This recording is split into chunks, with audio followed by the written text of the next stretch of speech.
The phone call came on December 10th, exactly 2 weeks before Christmas Eve dinner at my parents' estate in Greenwich, Connecticut. "Rachel, we need to talk about the holidays," Mom said, her voice carrying that particular tone she reserved for uncomfortable conversations. Not angry. Not sad. Just diplomatic. I was in my office at the time, reviewing third-quarter projections for my company's enterprise clients. I put my pen down. "What's wrong?" "Nothing's wrong, sweetheart. It's just that this year is special. Your cousin Jessica is bringing her fiancé, Bradford Ashworth III, to Christmas Eve dinner." She paused. "The Ashworths are old money, Rachel. Bradford's grandfather founded Ashworth Industries. His family has been in the social register since 1927. I waited. Jessica is very nervous about making a good impression with his family. And Bradford's parents will be joining us as well. It's essentially a pre-wedding family merger dinner." Another pause. "Your Aunt Caroline thinks it would be best if we kept things streamlined. Just immediate family who can speak to the family's success and standing." "I am immediate family, Mom." "Of course you are, darling. But you have to understand, Bradford's family moves in very particular circles. Old money has different expectations. Jessica is worried that having someone there who's still struggling to establish themselves might send the wrong message about our family's status." The words hit exactly as intended. Still struggling to establish themselves. That's what my family had called me for the past 8 years. I'd graduated from MIT with a degree in computer science. Started working at a small tech startup in Boston. Lived in a modest apartment in Cambridge. Drove a 10-year-old Honda Civic. Wore clothes from Target. To my family, my hedge fund manager father, my socialite mother, my corporate lawyer brother, and my doctor sister, I looked like failure. The embarrassing relative who'd chosen the wrong path. What they didn't know was that the small tech startup I'd joined in 2015 was a company I'd co-founded with 2 MIT classmates. A company called Novice Analytics that specialized in AI-driven enterprise data security solutions. What they didn't know was that I owned 31% of the company. What they didn't know was that Novice Analytics had just closed a $340 million Series D funding round in October, valuing the company at $1.8 billion. What they didn't know was that my personal stake was now worth approximately $558 million. What they didn't know was that Forbes had been following our growth for 18 months and had scheduled me for a profile interview in their 30 Under 30 issue, releasing Christmas morning. I'd kept everything quiet for strategic reasons. In the beginning, I wanted to build something without family pressure or interference. My father had very specific ideas about acceptable careers. Finance, law, medicine. Technology, entrepreneurship wasn't on the list. As Novice grew, I maintained the silence to test something. I wanted to see if my family would value me for who I was rather than what I'd accomplished. I wanted to see if they'd show up for me when I appeared to have nothing. They didn't. Every family gathering became a performance of casual cruelty. My brother Derek would ask loudly, "Still at that little startup?" My sister Amanda would forget to include me in family photos.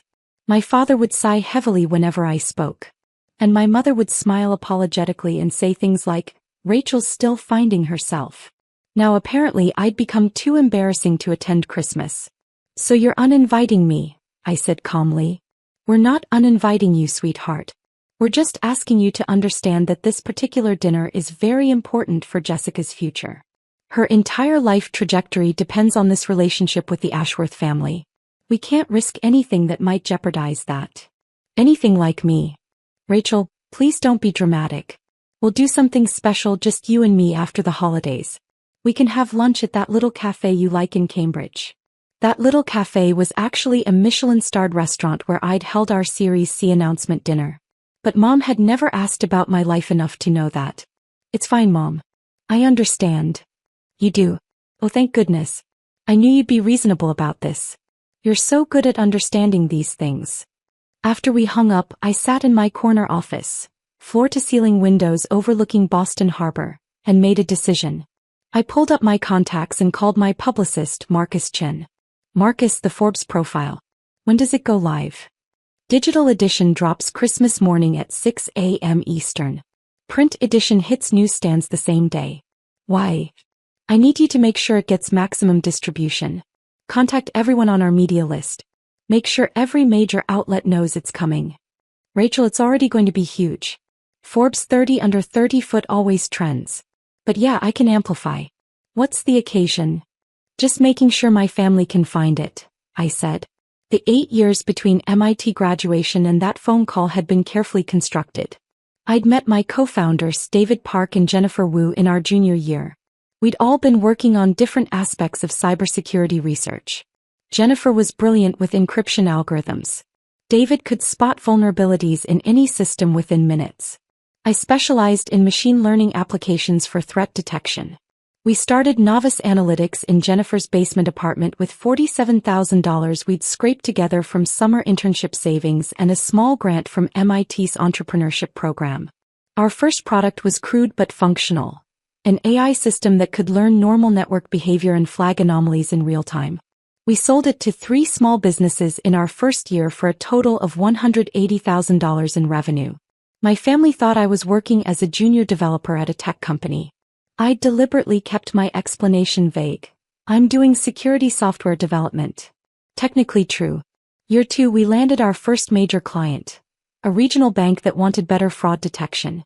Revenue hit $1.2 million. We hired our first 5 employees. My family asked why I didn't have a nicer apartment yet. Year 3 we developed our breakthrough product. A self-learning threat detection system that could predict attacks before they happened. We called it Sentinel. A Fortune 500 healthcare company bought an enterprise license for $8 million. I bought a newer used car, a 2015 Toyota Camry. My father asked why I wasn't driving a BMW like my siblings. Year 4, Sentinel went viral in enterprise security circles. We signed 12 major contracts totaling $64 million. We raised our Series A, $25 million from a respected VC firm. I moved to a nicer apartment in Cambridge. 2 bedrooms instead of 1. My mother asked when I'd buy a real house like Amanda had. Year 5 we expanded internationally. Offices in London, Singapore and Sydney. Revenue hit $180 million. Series B funding brought in $95 million at a $620 million valuation. I bought a small condo near MIT. Nothing flashy. Comfortable. My brother asked if I needed money for a down payment on a real place. Year 6 we became the industry standard. If you were a major corporation handling sensitive data, you used Novice Analytics. Our client list included 47 Fortune 500 companies. Revenue $340 million.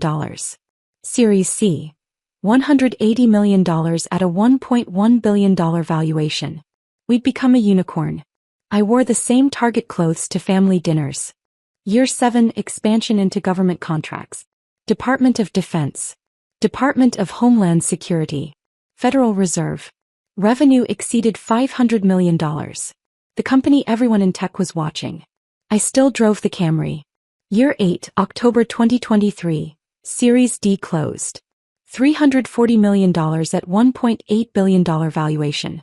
We were preparing for IPO discussions in 2024. Forbes reached out for the 30 under 30 profile. And my family uninvited me from Christmas because I'd embarrassed them. The beautiful irony was that I'd deliberately maintained my modest lifestyle as a test. I wanted to see if my family loved Rachel the person or Rachel the achievement. I wanted to know if they'd show up when I appeared to have nothing.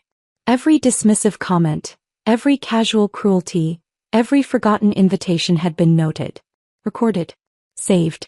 I wasn't hiding my success. I was watching who deserved to share it. The Forbes interview happened on December 15th, 5 days after my mother's call. The journalist, Catherine Morrison, met me at Novice headquarters. Our office occupied 4 floors of a renovated industrial building in Boston's Seaport District. Exposed brick floor-to-ceiling windows, collaborative workspaces. We employed 340 people. This is remarkable, Catherine said, looking around the main workspace. How old are you? 29. I'll turn 30 in March. And you've built all this in 8 years? With my co-founders, yes. The interview lasted 3 hours. Catherine asked about the technology, the funding rounds, the client acquisitions. She asked about challenges we'd faced, mistakes we'd made, lessons we'd learned. Then she asked about my family. Your background information says you come from Greenwich, Connecticut. That's old money territory. Did your family support your entrepreneurial path? I paused. This was the moment. I could lie. I could deflect. I could protect them. Dad, I told the truth. My family doesn't know what I do, I said. They think I work at a small tech company making a modest salary. They've never asked for details. They've decided I'm the failure of the family, and they've never been curious enough to investigate whether that assumption is true. Catherine's pen stopped moving. They don't know you're worth $500 million? They don't know I co-founded Novice. They don't know my title is Chief Technology Officer. They don't know I hold 31% equity. They've never asked to visit my office. They've never asked about my work beyond still at that little startup? I smiled. 2 weeks ago, my mother uninvited me from Christmas Eve dinner because my presence would embarrass the family in front of my cousin's wealthy fiancé. She uninvited you? She said having someone who's still struggling to establish themselves would send the wrong message about our family's status. Catherine was quiet for a moment. That's going in the article. I assumed it would. Rachel, this profile is going to be read by millions of people. Your family will find out. I know. On Christmas morning. I know. You're okay with that? I thought about 8 years of dismissals. 8 years of being forgotten, overlooked, diminished. 8 years of testing whether they'd love me without achievement to validate my worth. I'm not doing this for revenge, I said. I'm doing this because I'm tired of hiding my success to protect people who never protected me. I built something extraordinary. I employed 340 people. I secured data for organizations that protect millions of lives. And I did it while my family was ashamed to include me in a photograph. Catherine nodded. When does this publish?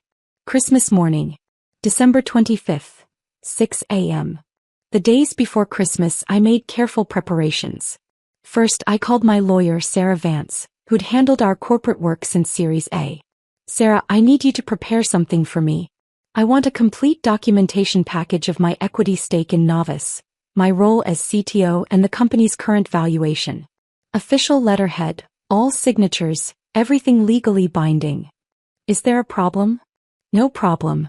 I'm just going to need proof of something very soon, and I want ironclad documentation. I'll have it ready by December 23rd. Second, I called Marcus.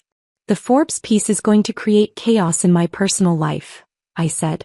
I need you to prepare a statement I can release if necessary. Something brief about maintaining privacy while building the company, something about family dynamics being complicated, something that protects my co-founders and employees from the drama. Consider it done. Want me to brief the team about potential incoming? Yes. Christmas Day is going to be busy. Third, I called my co-founders for a video meeting. Listen, you both know I've kept my family at arm's length from Novice. That's about to change in a very public way. The Forbes profile reveals that my family doesn't know about my role here. It might create some media interest in that angle. I want you both to be prepared. David laughed. Rachel, we've got your back. Your family has no idea what they missed out on. Let them find out with the rest of the world. Jennifer was more thoughtful. Are you sure you want to do this? Once it's public, you can't take it back. I'm sure. I've spent 8 years being small to make them comfortable. I'm done. Finally, on December 23rd, I did something I'd never done before. I went shopping. I bought a dress. A midnight blue silk dress from a designer boutique in Boston. Cost $3,800. I bought shoes to match. I bought jewelry, simple, elegant, expensive. I got my hair professionally styled. For 8 years I dressed down. Dressed modest. Dressed forgettable. For Christmas I was going to dress like the CTO of a $1.8 billion company. Because even though I wasn't invited to my family's dinner, I had somewhere else to be. Marcus had arranged something perfect. On Christmas evening, there was a holiday gala at the Four Seasons Boston, a charity event for tech industry leaders benefiting STEM education programs. The guest list included CEOs, venture capitalists, and several Forbes journalists, including Catherine Morrison. I RSVP'd yes. If my family was going to celebrate Christmas with old money, I'd celebrate with new money. The money that built things, changed industries, and employed thousands. On Christmas Eve, I spent the evening alone in my condo. Ordered takeout.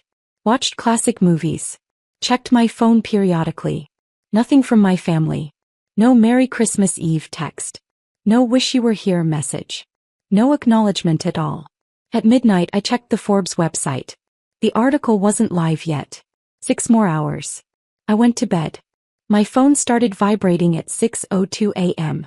The Forbes digital edition had gone live at 6 a.m., exactly as scheduled. By 6:02 the notifications were already cascading. LinkedIn, 47 new connection requests. Email, 83 new messages.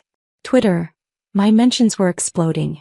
Text messages from colleagues, congratulations. Why didn't you tell us? Holy shit, Rachel. I made coffee and opened the Forbes article on my laptop. The headline read, "The Secret Billionaire, How Rachel Morrison Built a $1.8 billion Empire While Her Family Thought She Was Failing." The photo was perfect. Me in our offices standing in front of floor-to-ceiling windows overlooking Boston Harbor, wearing my typical modest outfit, smiling calmly. The contrast between the humble appearance and the billion-dollar backdrop was striking. Catherine's article was brilliant. She detailed Novice's rise, our technology, our client list, our funding rounds. She included quotes from our investors, our clients, even from David and Jennifer. And then around paragraph 12 she included my family story. Morrison comes from wealth. Her father is a successful hedge fund manager in Greenwich, Connecticut. Her siblings are established in law and medicine. But her family doesn't know about her success. They think I work at a small tech company, Morrison explained. They've decided I'm the family failure, and they've never been curious enough to investigate whether that's true. 2 weeks before this interview, Morrison's mother uninvited her from the family's Christmas Eve dinner, explaining that her presence would embarrass the family in front of relatives bringing wealthy connections to the gathering. Having someone who's still struggling to establish themselves would send the wrong message, her mother reportedly said. Morrison, whose personal net worth exceeds $550 million, took the news calmly. I've spent 8 years testing whether my family would value me without achievement to validate my worth, she said. They didn't. The article continued with business details, technology insights, and future projections. But that section, those 3 paragraphs, were already being screenshot and shared across social media. By 7 a.m., Rachel Morrison was trending on Twitter. By 8 a.m. my phone rang. I let it go to voicemail. It rang again immediately. That voicemail. Derek called. Amanda called. Aunt Caroline called. I turned off my phone and went for a run. When I returned at 10 a.m. I turned my phone back on. 127 missed calls. 286 text messages. I scrolled through them. Mom, 6:15 a.m. Rachel, call me immediately. Mom, 6:22 a.m. Rachel, this is not funny, call me right now. Mom, 6:45 a.m. Everyone is asking me about Forbes, I don't understand what's happening. Dad, 7:03 a.m. Rachel, we need to talk about this article. Call me. Derek, 7:18 a.m. What the actual fuck, Rachel? Amanda, 7:34 a.m. Is this real? Are you really a billionaire? Aunt Caroline, 8:12 a.m. Jessica is devastated. The Ashworths saw the article. We need to talk. I made more coffee. Checked social media. The story had gone completely viral. Tech Twitter was celebrating. Business journalists were requesting interviews. My LinkedIn had crashed from connection requests. And then at 11:30 a.m. my doorbell rang. I checked the security camera. My entire family stood in the hallway. Mom, Dad, Derek, Amanda. All dressed in Christmas finery, clearly having left their celebration to drive to Cambridge. I opened the door. Rachel. Mom rushed forward, arms outstretched for a hug. I stepped back. Merry Christmas. Merry Christmas, sweetheart. We had to come see you immediately when we saw the Forbes article. We couldn't believe, why didn't you tell us? They crowded into my modest condo. The same condo Amanda had once called depressing.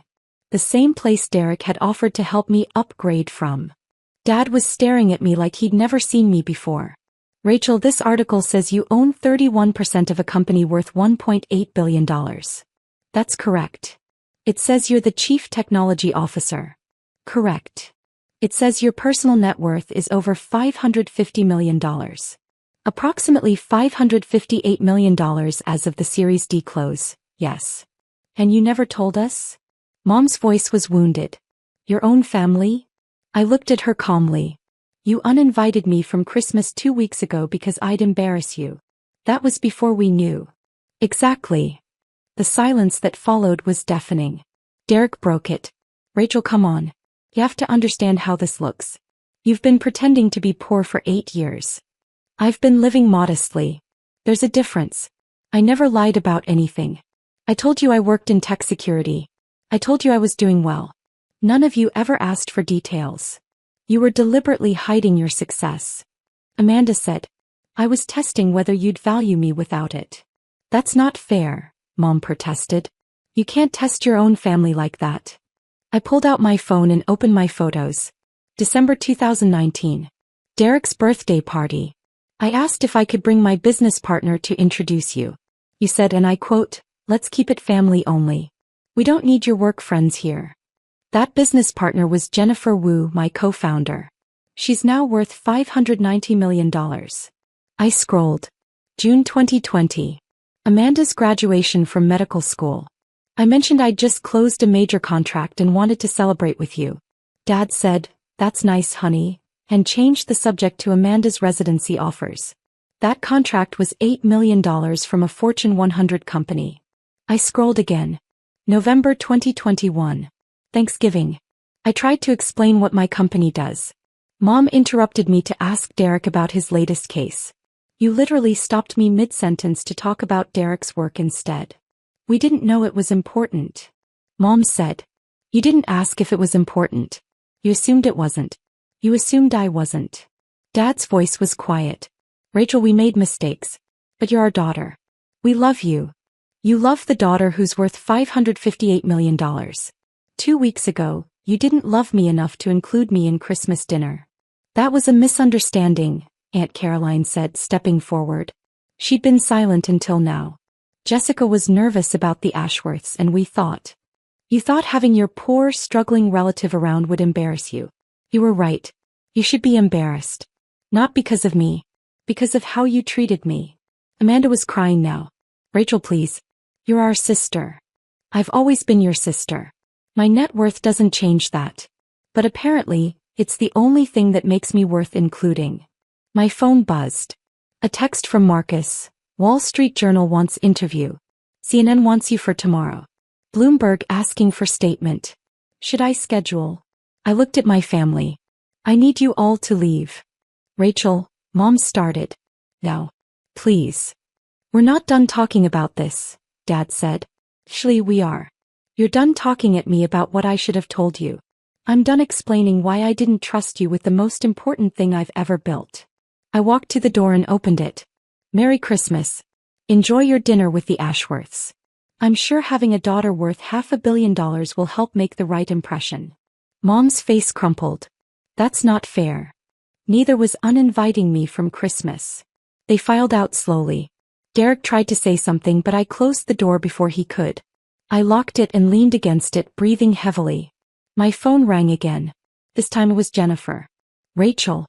Have you seen Twitter? We're trending #1 worldwide. I saw. Are you okay? The family stuff in the article. That was brave. I'm okay. Better than okay, actually. Good. Because Marcus just forwarded me interview requests from every major outlet. You're about to become very, very famous. I smiled. Send me the list. Let's talk about which ones align with our IPO timeline. Now you're thinking like a CEO. Merry Christmas, Rachel. Merry Christmas, Jen.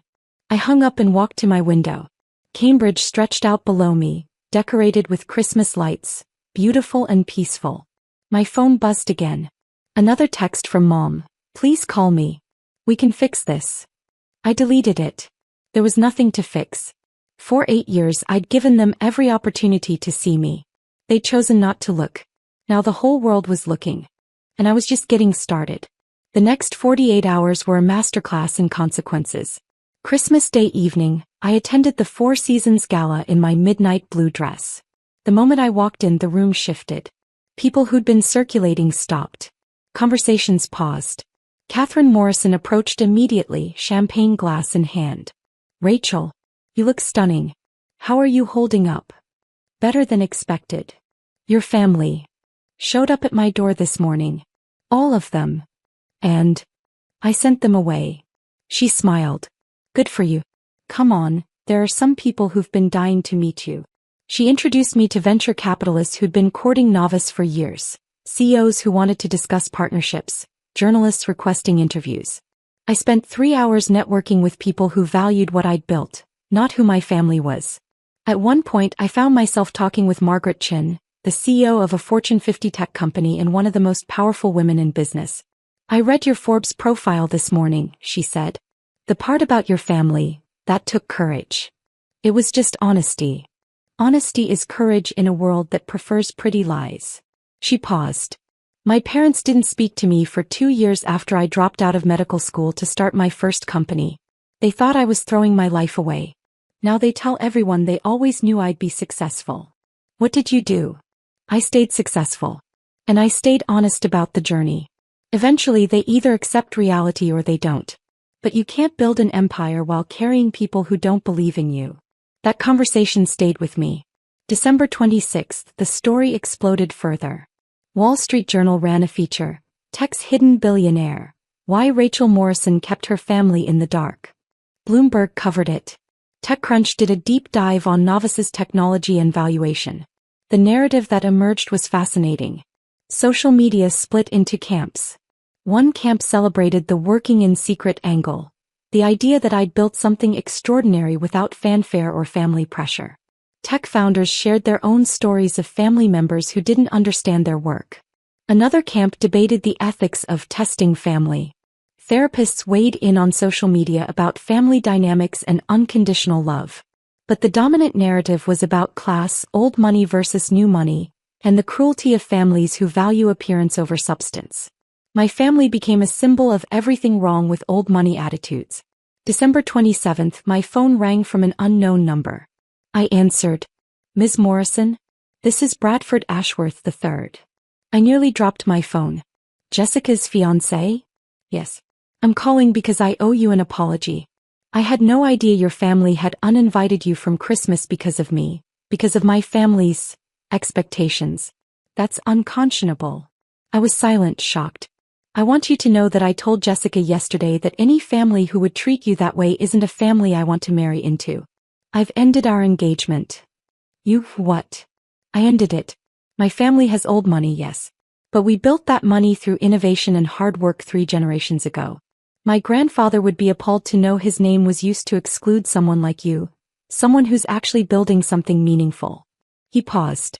I'm sorry you were hurt by this. And I'm sorry I was used as an excuse. Bradford, you don't have to. I do. And I did. I wish you the best, Ms. Morrison. I've already instructed my financial team to reach out to Novice about potentially investing in your Series E when the time comes. He hung up. I stared at my phone in disbelief. 30 minutes later, my phone exploded with calls from family members. Aunt Caroline, what did you do? Bradford ended the engagement. Mom, Jessica is devastated. She's saying you ruined her life. Derek, Rachel, you need to fix this. Call Bradford and explain. I turned my phone off again. I didn't ruin Jessica's life. She ruined her own engagement by being part of a family that excluded people based on perceived wealth. Bradford Ashworth III, despite his old money pedigree, had more integrity than my entire family combined. December 28th, I received a letter via courier. It was from my father, handwritten on his personal stationery. Rachel, I have spent 3 days trying to understand how we got here. I have read the Forbes article 17 times. I have read every comment, every think piece, every social media discussion about our family. I want to tell you that we didn't mean to hurt you. I want to tell you that we always loved you. I want to tell you that we simply didn't understand. But those would be excuses. The truth is that we valued achievement over character. We valued appearance over substance. We valued what you could do for the family's image rather than who you were as a person. Your mother is devastated. Your siblings are confused and hurt. Your aunt is furious about Jessica's broken engagement. But none of their feelings matter as much as this. You were right. You built something extraordinary while we dismissed you. You proved yourself while we doubted you. You succeeded while we predicted failure. And when your success became public, our first thought wasn't pride. It was how we could benefit from it. I am ashamed. I don't expect forgiveness. I don't expect reconciliation. I'm writing because you deserve to know that I finally see what I couldn't see before. You didn't need us to succeed. But we needed you to matter. I'm sorry we failed you. That. I read the letter 3 times. It was the most honest thing my father had ever said to me. It also didn't change anything.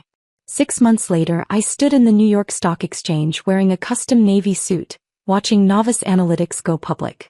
The IPO priced at $32 per share, valuing the company at $4.2 billion. My stake was now worth $1.3 billion. Jennifer, David, and I rang the opening bell together. Our 340 employees cheered from the trading floor. Our investors celebrated. Our clients sent congratulations. My family wasn't there. I'd invited them actually. Sent formal invitations through my lawyer in March. Mom declined via text. We don't want to intrude on your professional moment. The truth was simpler. They were ashamed to face the public scrutiny.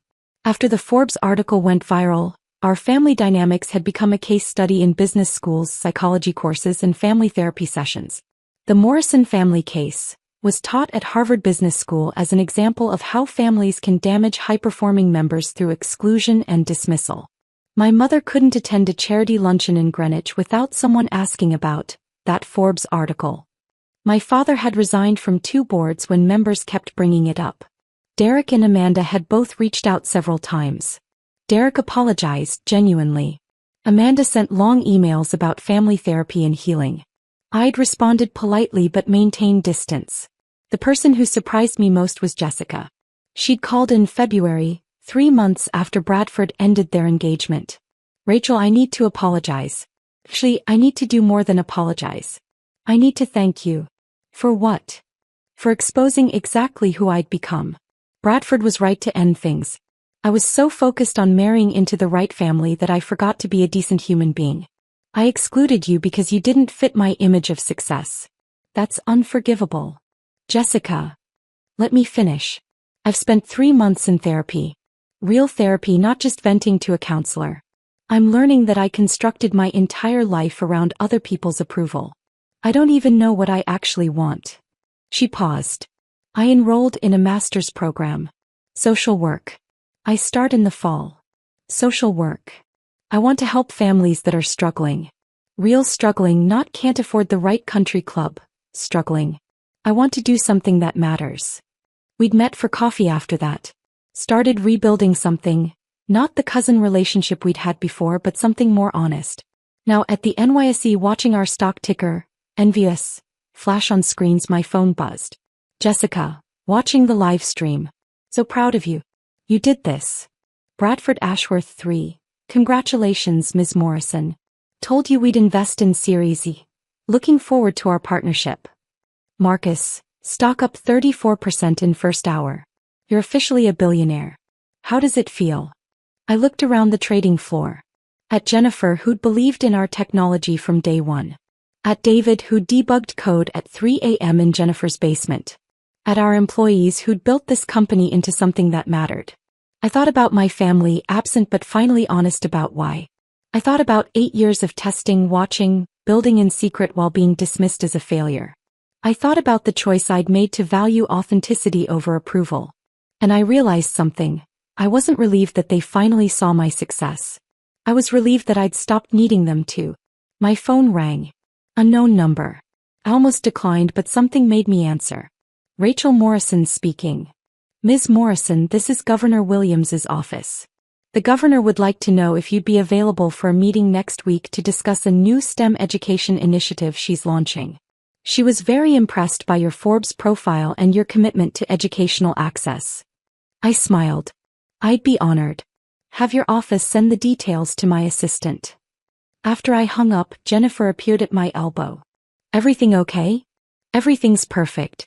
Governor wants to meet about education programs. Of course she does. You're Rachel Morrison, billionaire tech CEO who built an empire while her family thought she was failing. He grinned. Never gets old. It really doesn't. We watched the stock ticker together. NVS climbing, climbing, climbing. Hey Rachel. Jennifer said quietly. Yeah. I'm glad you kept a secret from them. I'm glad you protected what we built until it was strong enough to speak for itself. Me too. And I'm glad you're my friend, not just my co-founder. I looked at her.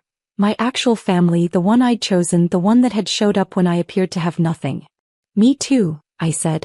My phone buzzed one more time. Mom, watching the stock exchange coverage. You look beautiful. I'm sorry I'm not there. I understand why. I love you. I stared at the message for a long moment. Then I typed back, I love you too. But love isn't enough anymore. It has to be accompanied by respect, curiosity, and belief. When you're ready to offer those, we can talk. I hit send and put my phone away.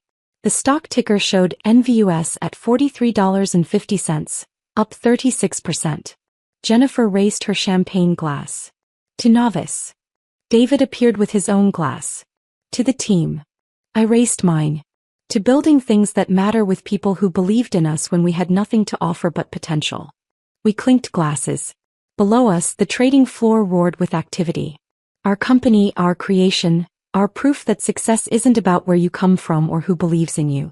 It's about what you build when no one's watching. And I'd built something extraordinary. The Forbes cover that had exposed my family's cruelty was framed now, hanging in our office lobby. Not as a trophy of revenge, but as a reminder. The people who dismiss you when you're building are rarely the people you want celebrating when you've succeeded. I'd learned that lesson at Christmas. And I'd never forget it.